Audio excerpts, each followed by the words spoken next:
Um abraço amigo, caro telespectador, neste dia em que nós continuamos a nossa história da aliança de Santa Maria com o povo português e também do povo português com Santa Maria. Todos os momentos históricos em Portugal, e no fundo era uma praxis da história universal, todos os grandes momentos históricos eram marcados com um grande edifício. Não é exceção à regra o momento da primeira aliança, o momento da conquista da Portugalidade na sua iniciação. E quando foi? Onde foi? Alcobaça. De facto, como diz a música, quem passa por Alcobaça não passa sem lá voltar. Foi isto que nos aconteceu connosco, é isto que lhe vai acontecer consigo também, caro amigo. Porque nós hoje queremos levar a conhecer este eco da primeira aliança, Santa Maria de Alcobaça, conhecendo a história, a razão de ser e também as lendas que estão a ela envolta. Por que não ficar connosco? Ou mais e melhor, fique connosco, porque quem conhece uma história de um povo, conhece o povo na sua essência, na sua cultura e na sua história. Com Maria, em Portugal, vamos até Alcobaça.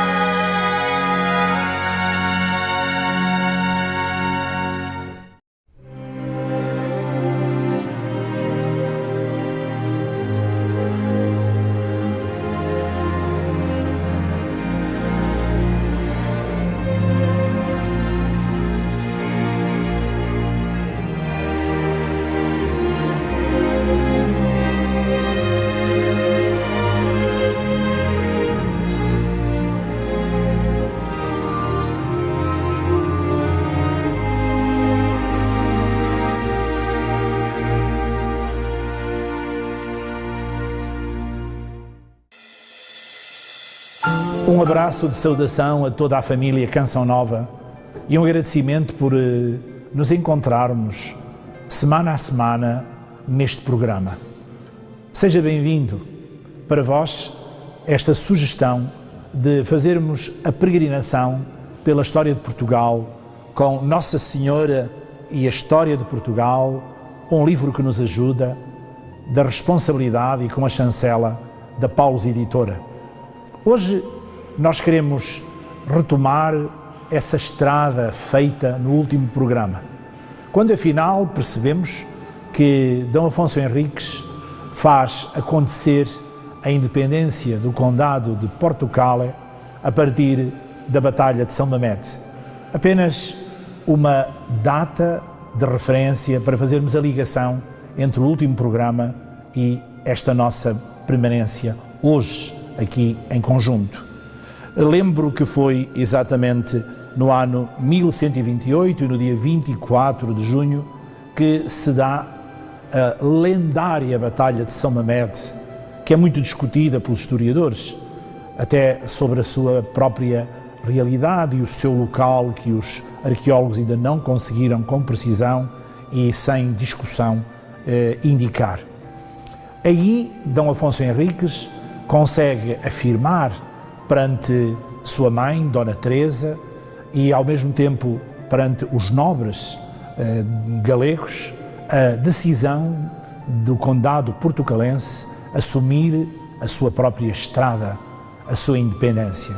Sabemos que depois da morte de D. Henrique, o Conde de Portugal, em 1112, Dona Teresa conduzia o destino do Condado e, com o seu Conselho de Nobreza, pensava fazer com o Condado a unidade da velha província da Galécia, do Império Romano, ou seja, unir o Condado portucalense ao território além Rio Minho, com toda a porção das terras galegas, não fazendo assim acontecer este projeto da independência de Portucale. D. Afonso Henriques, ao assumir-se como porta-voz do querer do povo de Portucale e da nobreza de Portugal assume-se como portador de uma bandeira que afinal é a própria nação portuguesa na sua gênese, no seu princípio. É este esforço, lembramos-nos todos, com outra data importante, que o Papa Alexandre III, em 1179, vai reconhecer como um reino independente e vai chamar a Dom Afonso Henriques rei. Sabemos que este reino nasce consagrado a Nossa Senhora, através de um gesto profundo de Dom Afonso Henriques, de querer colocar sob a proteção de Maria o reino conquistado. E ao mesmo tempo, toda a gesta da reconquista do território que estava na posse do Islão, colocar também sobre a proteção do manto maternal de Nossa Senhora. Esta aliança que ele fez de vassalagem com o Papa, que fazia de Portugal um reino protegido pela Santa Sé, é também consagrado a Nossa Senhora. Podemos então dizer que na gênese, no berço de Portugal, estão presentes o sucessor de Pedro e a mãe de Jesus, a mãe dos cristãos, a mãe da Igreja, Maria. Fazemos esta constatação não com um olhar triunfal ou num nacionalismo balofo, pensando nos exclusivos do amor de Nossa Senhora no nosso direito de filhos, mas fazendo perceber que a nossa história contou sempre com a mão de Maria, que também nos sentimos sempre filhos e que pusemos nas suas mãos, no seu colo, a nossa liberdade e o nosso futuro. E entregamos, afinal, as chaves do reino. Seria pouco e pobre se tudo isto fosse apenas uma historiografia contada por palavras, numa narrativa. Mas temos a riqueza do próprio património que atesta este percurso feito. Estamos a lembrar uma das mais ricas realizações do Portugal deste tempo. Refiro-me ao Mosteiro de Alcobaça. O Mosteiro de Alcobaça vai ser, na ordem cisterciense, a grande casa da cultura de Portugal, na sua gênese, no seu início. Mais tarde vai acontecer em Coimbra, uma outra casa da teologia e da cultura, a partir do movimento agostiniano. Vai ser Santa Cruz de Coimbra. Porém, até lá, o berço da teologia na nossa realidade do nascente Portugal é Alcobaça. Nós não podemos olhar para Alcobaça sem perceber que há uma relação profunda entre este património e a aliança com Nossa Senhora. Dom Afonso Henriques agradece a proteção de Nossa Senhora na consagração que lhe foi feita e agora nesta capacidade que tem de fazer acontecer a independência de Portugal, agradece com este voto a construção de Alcobaça. Vamos recordar que foi exatamente iniciada a sua construção em 1142 pelos monges de Cister e que no dia 2 de fevereiro, Nossa Senhora da Candelária, Nossa Senhora que se apresenta no templo e que se purifica, a Senhora da Purificação, é neste dia que Dom Afonso Henriques coloca a primeira pedra daquilo que vai ser exatamente a capela-mor do mosteiro dos cistercienses. É tão importante esta realidade que aparece envolta numa dimensão lendária. As coisas importantes são sonhos que se realizam e os sonhos são descritos sem a precisão da objetividade que nós conseguimos controlar através dos gráficos, das estatísticas, dos números, da cronologia exata e da localização geográfica precisa. A lenda é o sonho, mas um sonho que se concretizou nas pedras, na arquitetura, na escultura, na grandiosidade da grande ordem cisterciense que ali viveu. Vamos ficar com este sonho, ouvindo a lenda da construção de Alcobaça.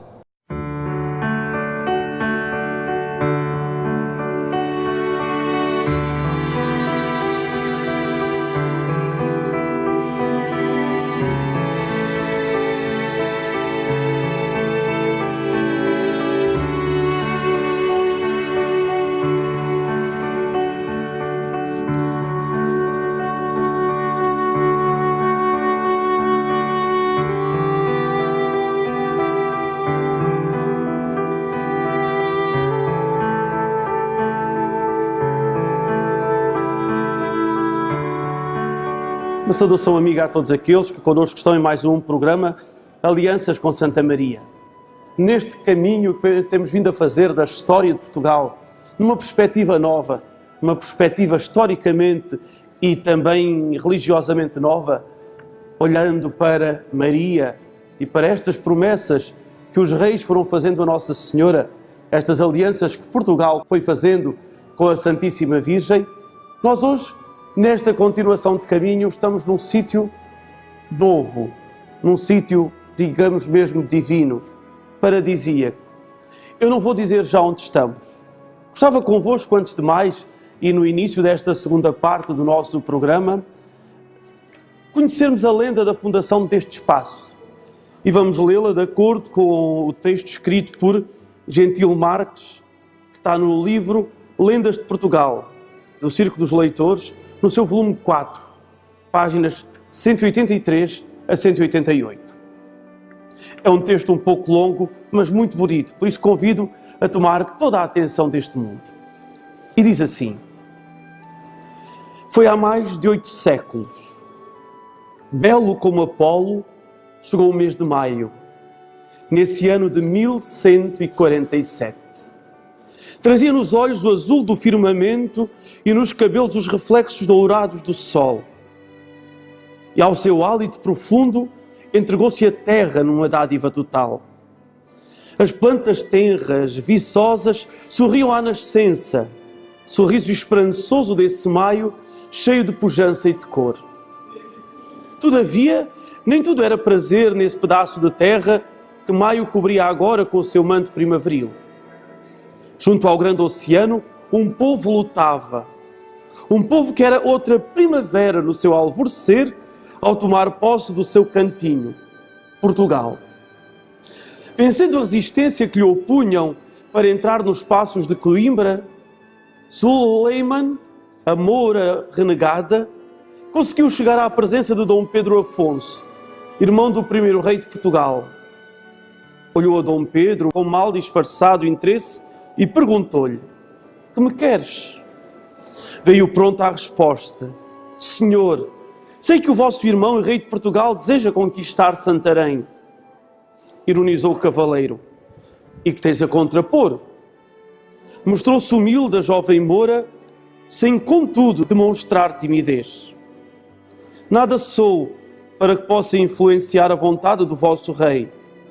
Creio, porém, ser esta a melhor altura de atacar. Admirou-se Dom Pedro Afonso. Estamos num período de tréguas, bem o sabes.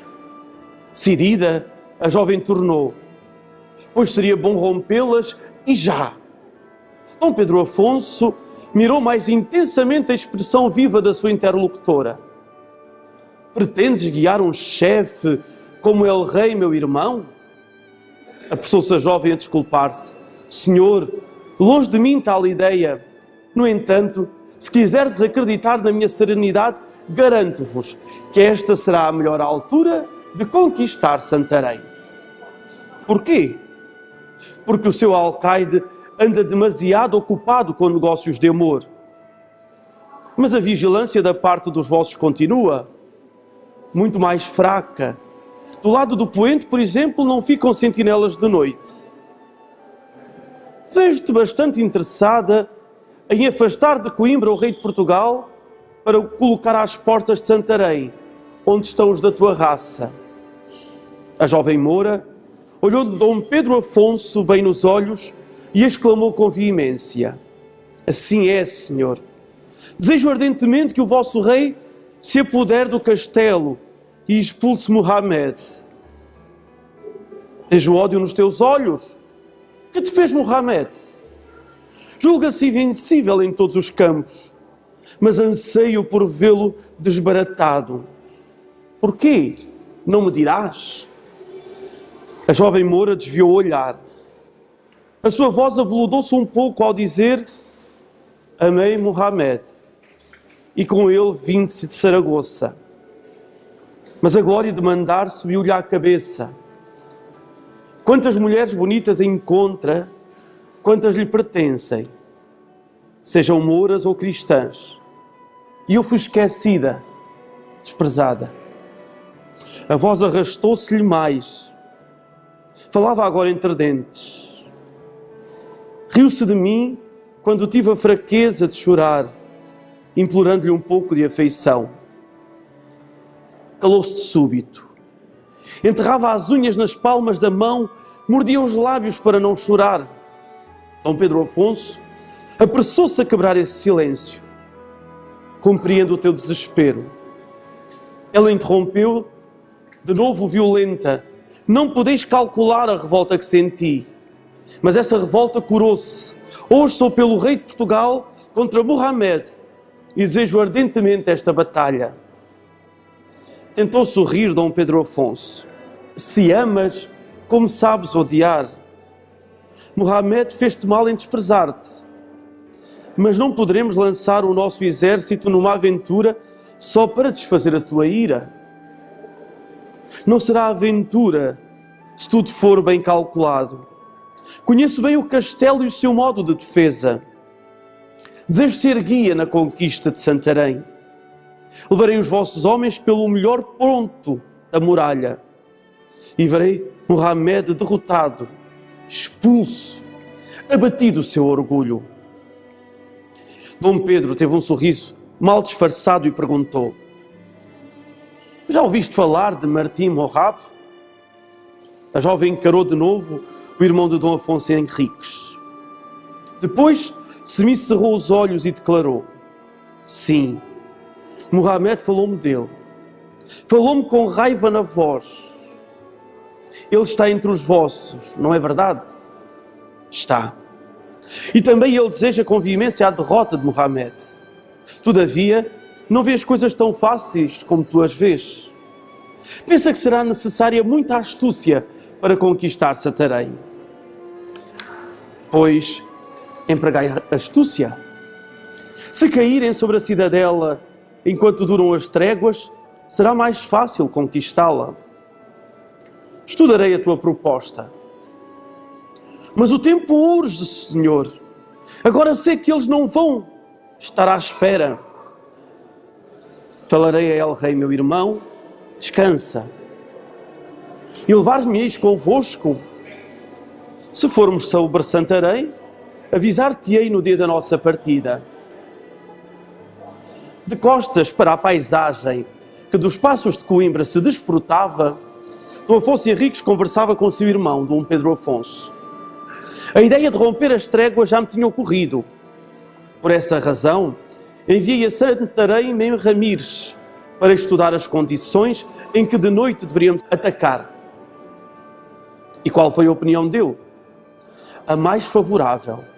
Até me pediu para ser ele a subir aos muros e hastear o pendão real. Mas, se desfizerdes as tréguas, os mouros ficarão de sobreaviso, certo? Pedirei apenas 3 dias de rompimento, mas só ao quarto me decidirei a partir. E quando marcais essa data? Dom Afonso Henriques sorriu com benevolência. A sua voz, habitualmente rude, adoçou-se levemente. Meu irmão, sabeis quanto vos estimo. Sois sempre o meu primeiro confidente. No entanto, desta vez, não devereis saber por quando premedito o ataque a Santarém. Respeito a vossa vontade, Senhor. Mas, de certo, não podereis agir sozinho. Bastar-me-ão Mãe Ramires, Fernando Pérez e mais 2 cavaleiros que ainda hei de escolher. Dom Pedro Afonso corou: Senhor, desejaria poder calar-me e curvar a cabeça à vossa vontade. Todavia, não consigo evitar uma pergunta, que peço que me perdoeis. Dizei. Dom Pedro Afonso olhou de frente o irmão. A tristeza do seu olhar refletia-se da sua voz. Por que falais de 2 cavaleiros que ainda não escolhestes, pondo-me de parte? Terei tido a desgraça de vos desgostar, falando-vos em nome de uma jovem moura que nem sei quem é? De novo a voz de Dom Afonso Henriques soou macia. Esperava já o vosso reparo e apresso a esclarecer-vos. Quando falastes com essa jovem, prometestes avisá-la do dia e da hora em que cairíamos sobre Santarém. Ora, eu não tenho nela a menor confiança. E como não desejo que um cavaleiro falte à sua promessa a uma dama, seja ela moura ou cristã, e por bem conservar-vos na ignorância do dia e da hora exata desse ataque. Desse modo, ficarei eu em sossego e vós tranquilo, com a vossa honra de fidalgo. Inclinou-se Dom Pedro Afonso com o sorriso nos lábios. Compreendo-vos agora, senhor meu irmão e meu rei. Compreendo-vos e agradeço-vos. Podeis dispor de mim como entenderdes. Numa segunda-feira de sol claro, embora ainda pouco quente, saiu o rei de Portugal com o seu exército.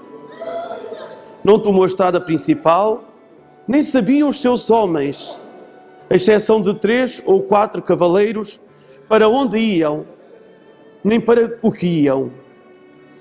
Chegados que foram a meio caminho, mandou o rei fazer alto e esperar pela noite. E então, caminhando na treva, continuaram a avançar com o menor ruído possível. Esse exército, quase fantasma, vivia e movimentava-se de noite para se esconder e descansar durante as horas do sol.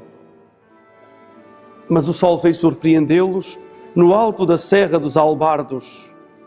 Todo o corpo do exército fez alto sob o comando do seu chefe. Então, distanciando-se, Dom Afonso Henriques caiu de joelhos. Ele levou os olhos ao céu e orou: Meu Deus, dai-nos a alegria de vencermos mais esta batalha para a maior glória do vosso nome e maior dilatação da nossa fé e da nossa terra. Calou-se de súbito. Alguém estava ao seu lado. Voltou-se, mas já Dom Pedro Afonso desculpava. Perdoai-me se vos interrompo, mas não quis deixar-vos tão isolado. E ao ver-vos orando, surgiu uma ideia de obterdes a vitória de Santarém por intermédio de São Bernardo. Sem se levantar, Dom Afonso Henriques respondeu: Seguirei o vosso conselho, mas deixai-me só. Creio que não será conveniente.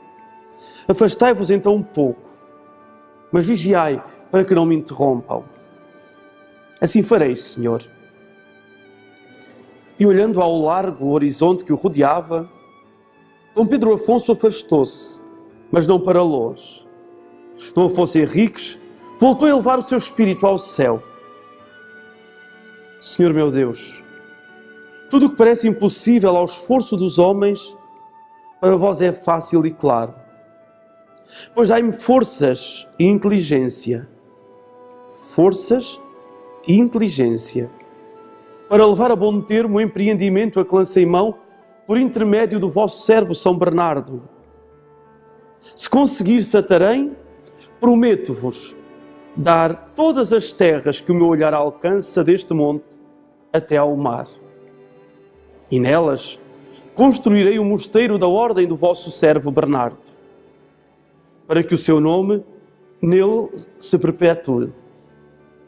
Daqui renuncio em vossas mãos, para que nem eu, nem os meus sucessores possamos nestas terras mandar, nem dotar outra coisa que não seja o mosteiro. Foi Foi na madrugada de sexta-feira, caminhando sempre de noite, que Dom Afonso Henrique e os seus homens chegaram a Pernes. Aí chamou 4 dos seus cavaleiros. 4. E com eles continuou a avançar sobre a cidadela sarracena. Ao anoitecer, estavam junto de Santarém. Mas aí uma surpresa os aguardava. A muralha do lado do poente não estava desguarnecida. 2 sentinelas vigiavam. Foi então que o rei português chamou o seu irmão Dom Pedro Afonso para lhe dizer: folgo por ter tomado a decisão de vos deixar na ignorância do dia e da hora do ataque a Santarém. Se vos tivesse informado e a jovem moura fosse avisada, pensaria que teria sido por denúncia sua que postaram sentinelas em pontos da muralha até então desguarnecidos. Dom Pedro sorriu. Deus esteve comigo e convosco. Mas quem esperou até agora também poderá aguardar que os guardas se deixem amolecer pelo sono?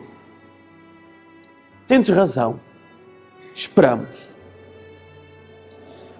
Os passos cadenciados e prudentes dos homens de Afonso Henriques, caminhando no escuro, punham algo de estranho nessa noite que ficaria na história de Portugal. Dividido o corpo do exército, os homens espalharam-se e um troço dirigiu-se à casa de um oleiro contíguo ao castelo, por onde passou do telhado para as muralhas. Mem Ramires segurou então uma escada e 25 homens treparam por ela. O pendão real foi arvorado no topo e, cortando o silêncio da noite, a voz do rei levou os sarracenos e a eles o seu grito de guerra. A confusão dentro dos muros foi enorme. E Dom Afonso Henriques continuava dando ordens. Quebrem os ferrolhos das portas. É preciso que entremos todos. Mas não havia dentro da muralha instrumentos capazes de quebrar esses ferrolhos. Então, alguém lançou de fora um malho de ferro. Os ferrolhos foram quebrados e os soldados de Afonso Henriques entraram em Santarém. O dia seguinte veio descobrir no campo o que as espadas cristãs tinham feito nos corpos dos sarracenos nessa memorável noite de primavera de 1147. E o grande mistério era que se agora, a atestar o cumprimento de um voto do primeiro rei português, ao dar graças a Deus por mais uma porção de terra conquistada aos mouros para engrandecer o reino de Portugal. É este o mosteiro da Alcobaça.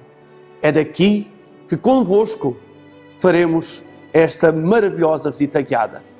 Fique connosco. Até já.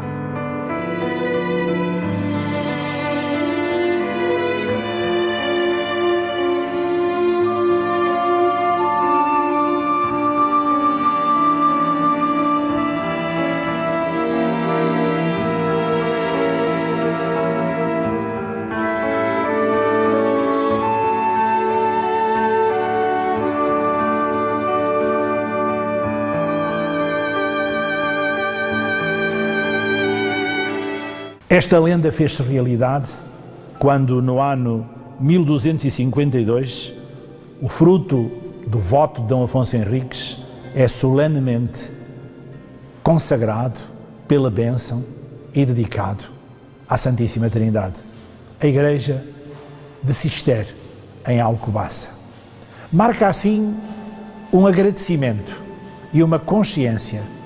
Naquelas pedras pode-se ler: Maria, Mãe de Deus, Theotokos, estivestes conosco e a nossa independência tem a ver contigo. Vamos construir os alicerces da nossa independência, que é cultura, através da ajuda de Cister. Vamos fazer de Alcobaça a cátedra da teologia medieval nestas terras que hoje, com toda a clareza, nós designamos por Portugal. Era um Portugal nascente, um Portugal a fazer-se. Por isso, vamos viver uma outra etapa, uma etapa preciosa que vai acontecer no Rio Tejo, Lembrámos-nos todos das nossas visitas a Santarém, ali nas Portas do Sol, uma muralha natural, uma morfologia geológica que torna Santarém impenetrável, uma muralha que não é fácil de escalar. Conquistar Santarém ao gelão foi tarefa complexa. Vai haver um sinal de gratidão nessa cidade. Nossa Senhora das Alcáçovas, com uma dimensão de louvor, porque esteve mais uma vez Maria presente naquela gesta libertadora. Nós olhamos para este momento e percebemos a alegria que se viveu neste século XIII, na segunda metade, em 1280, quando ali foi instituída a Real Colegiada de Santa Maria, como nos conta o livro referido, Santa Maria da Alcáçova, instalada nos primeiros anos, logo da libertação de Santarém, do domínio muçulmano e a implantação do cristianismo. Ficámonos numa outra grande estrada de desafio, Lisboa. O Tejo continua até ao mar e junto à Foz está Lisboa. É necessário chegar a essa cidade. Sabemos que a conquista de Lisboa foi acompanhada com muita oração na retaguarda. Há descrições extremamente interessantes na comunhão de intenção para que chegasse aí também o cristianismo. Quando se faz a conquista de Lisboa, ergue-se uma referência em forma de voto e de louvor por esta conquista libertadora. Estamos a falar de Nossa Senhora dos Mártires. É curioso, porque dizemos que foi a primeira paróquia de Lisboa, a primeira paróquia de Lisboa pós-reconquista. Ficava então na Rua do Ferragial de Cima, sobre o Monte Fragoso. Estamos a falar na reconquistada cidade de Lisboa aos mouros em 1147. Nossa Senhora dos Mártires, numa referência ao testemunho vivo de tantos cristãos que no seu sofrimento souberam proclamar a fidelidade ao Evangelho, mesmo na difícil experiência da minoria como igrejas moçárabes. Estamos, portanto, a visitar troféus da liberdade. O troféu do Mosteiro de Alcobaça, o troféu precioso de Nossa Senhora das Alcáçovas, Santa Maria em Santarém, e agora a Igreja de Nossa Senhora dos Mártires em Lisboa. Afinal, a história narrada é também uma história consistente no património que nos lembra que na história de Portugal esteve sempre presente, como testemunha da sua liberdade, Maria.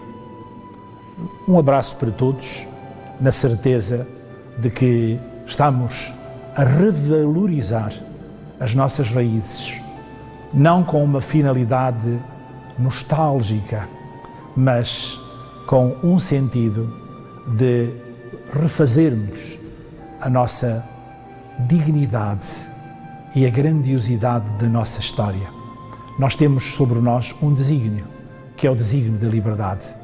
O Portugal de hoje, do século XXI, floresce e tem a verdura da primavera se tiver as suas raízes viçosas e bem inseridas no humus da sua verdade histórica. O que nós dizemos não é tudo, mas é também parte dessa verdade a que temos direito. Fique connosco. Até ao próximo programa e muito obrigado por estar assim presente.